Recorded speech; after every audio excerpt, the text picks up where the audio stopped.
have something called an ellipsis, which means and so on, and so on, and so on, and so on. And these circles, these two circles here, are actually inaccessible.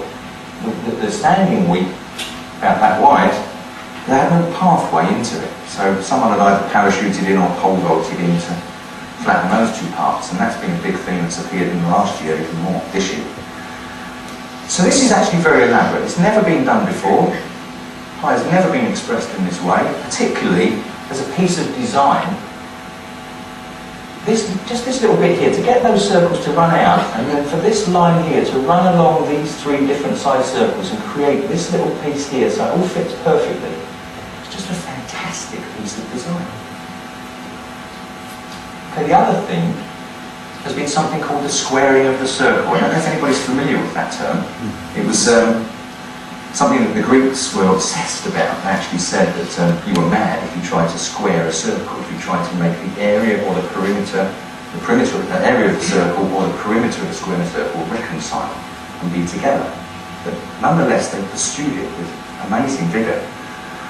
And they saw it that the circle, for other reasons, if you look into sacred geometry itself, you'll see that they represent the circle as one spirit, as heaven, as something that has this infinite relationship.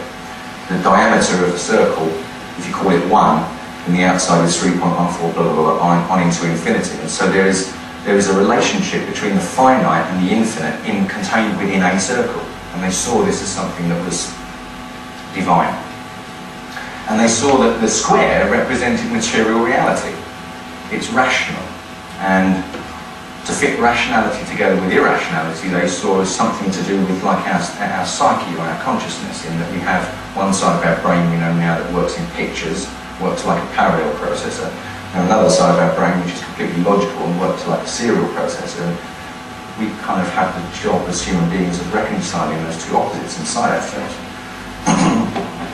And so Plato and Pythagoras and all these people come up with a number of solutions to try and solve this problem.